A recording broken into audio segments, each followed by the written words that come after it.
Hello and welcome to Steel City Rings TikTok. I'm Bob Quinn and I have with me Zach Franciscus, and we have an update from training camp today.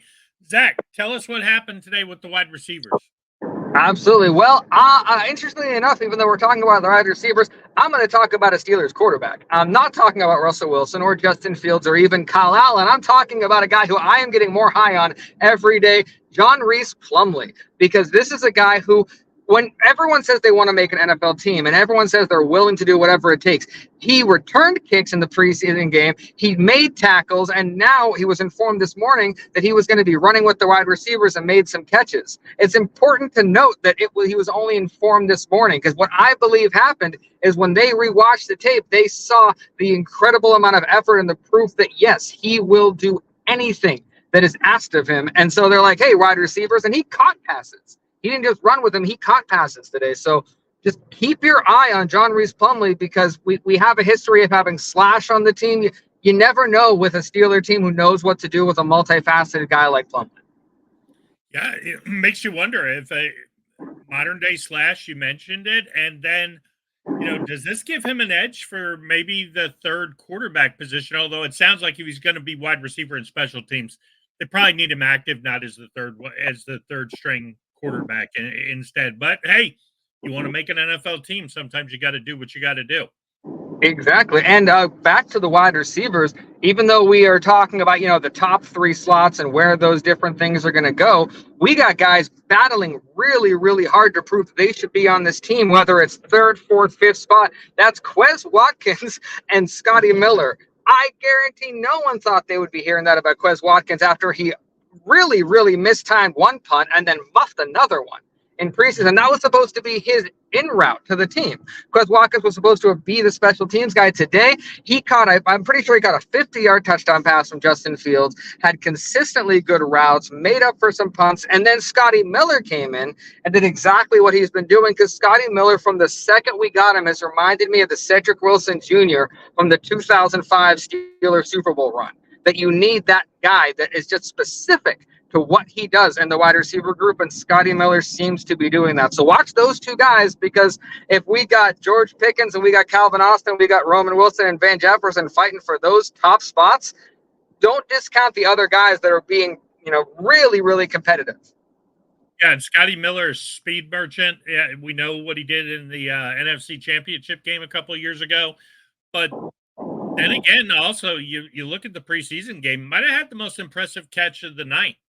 So, yeah, definitely a guy who's a dark horse who could maybe keep an eye on. And I know lightning fast, might be close to the fastest guy on the team. Exactly. Now, a lot of people might get worried if you look at who practiced today and who didn't.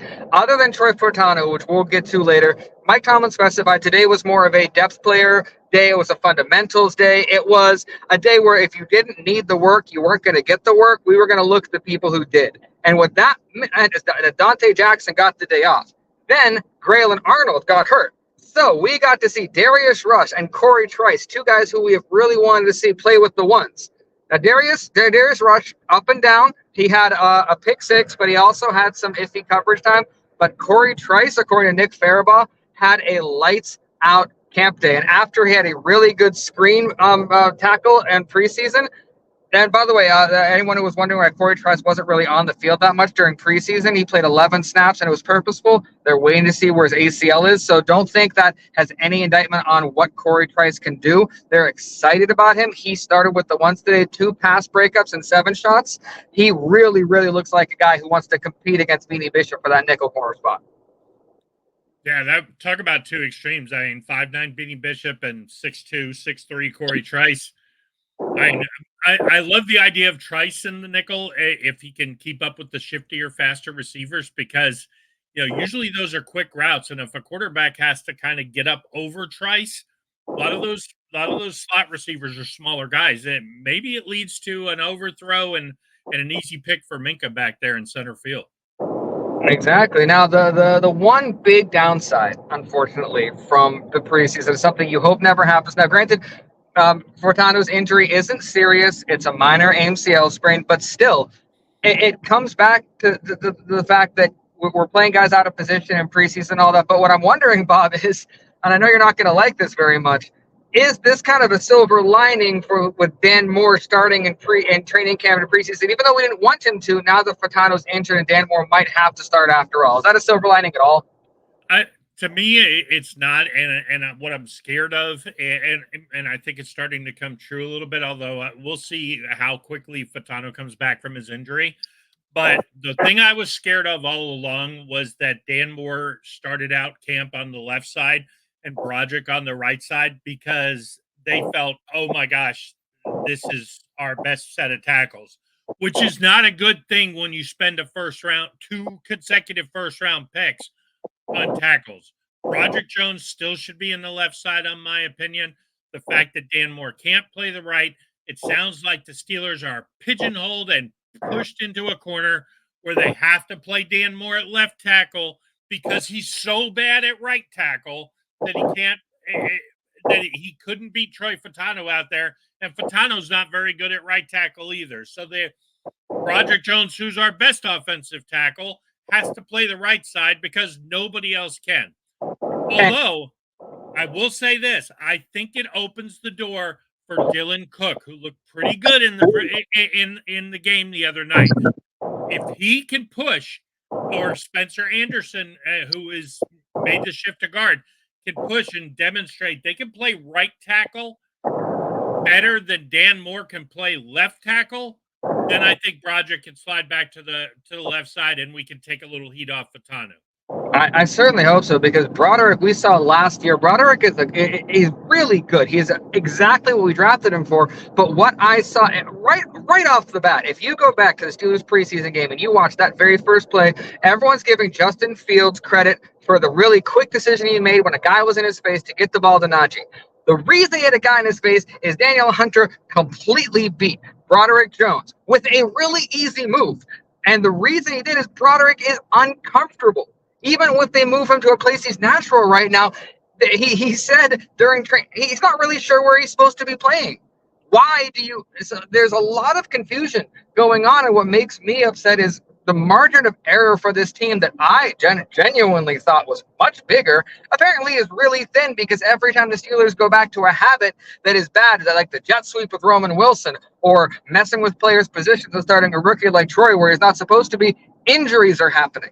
We're getting bit quickly and immediately. And if that happens in the season, we can't afford mistakes. So yeah, we haven't seen all the ones together yet. We haven't seen all, but this is early concerns, especially if the plan is bad to begin with. Yeah, well, I mean, the one good thing about the offensive line right now is the interior looks really solid. Isaac and Daniels, if they're the starting guards, McCormick and Anderson right behind them, there is virtually, in my opinion, no drop off. Maybe a little drop off from Isaac, but no drop off. That's a really good unit, a good set of four guards. Sounds like Zach Frazier has overtaken Nate Herbig. Zach, didn't he play a lot today with the ones? He did. It was a much quicker turnaround because after Zach Frazier proved he was miles ahead of Herbig in snapping and blocking and leadership and attitude, you name it, during preseason. When Zach Frazier was in, the line was different. He played with the ones today at center. It was that quick of a shift. And what I like is that it shows the Steelers have that flexibility and are willing to change, which maybe it says something that maybe you're hoping for, Bob, that Mike Tomlin is taking his hands out of all the different pots. Because to me, a Mike Tomlin thing would be to say, you know what, no, we know what we're doing. We're going to hold off, no changes. But we're making changes where it's necessary. We're holding guys out. It might not be what we all like all across the board, but if it works when the season comes around, I'm not going to argue with it. So Zach Frazier with the ones, that has to be. If he doesn't start with Buffalo, I'm going to be very surprised. What I'm scared of is Canada's offense was very predictable, and Arthur Smith has better play design. But if it boils down to your tackle play is so rough, and if Dan Moore is a starting tackle and Broderick's playing out of position, we've got to be realistic. That's not good. That's not going to be good tackle play, which means that a defense can key on Darnell Washington because whatever side he lines up on, if they're running to the outside, it's probably going to be to that side because it sure as heck ain't going to be Fryermuth's side. Exactly. So we only have 2 days of camp left after this. So there's not a lot of time outside of preseason games to really evaluate. We're talking about evaluate, but 2 days left of camp. So Yeah. it's really getting on the crunch time. August 27th, these teams have to be cut down to the roster that they're going to start their season with. Yep. So that is not a lot of time. So in football years, that's a day. Might as well be. It's like dog years. So there are genuine concerns, but there's also a lot of positives. So yet again, we'll all breathe. No one pull a Pickett. One preseason game, even Mike Tomlin said he expected a lot of guys their first time in his stadium, but he said he wants to see a significant improvement from Stadium 1 to Stadium 2. Love the Tomlinism, but I also love the reality of that statement.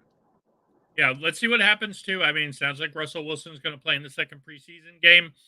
Let's see if Zach comes out with the ones. I assume if Russell Wilson plays, Isaac Seumalo will play.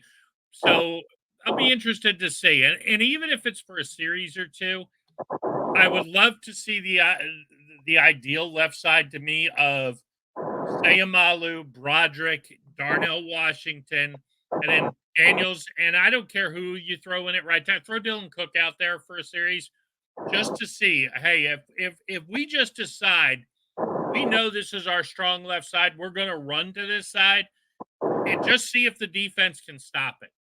Because as good as they have the potential to be, it may be a situation where you could stack that side and know it's coming, and you can't do anything about giving up 3 or 4 yards.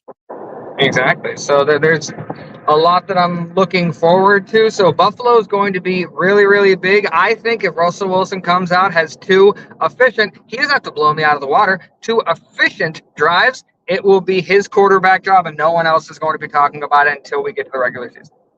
Yeah, I think being the second preseason game and only 3, and him missing so much of camp, I really hope that Arthur Smith doesn't make the mistake we made last year. But listen to Ben Roethlisberger, what he said. Play him 4 or 5 series. Yep. If the first 2 look great, that's great. Throw him out there till he either has some adversity or he puts up 35 points in the first half.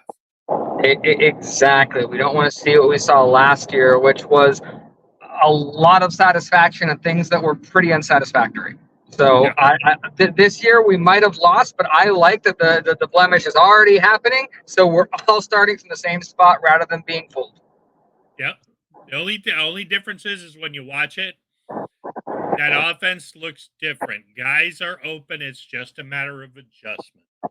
Exactly. So positive. There's no reason not to feel as hopeful as you did before the preseason game now. Yep, absolutely. Well, we'll be back with you guys tomorrow. We'll see how things go. If you like this video, let us know what you think. Drop your comments, like, share, subscribe. Turn on those notifications so you don't miss our next reaction.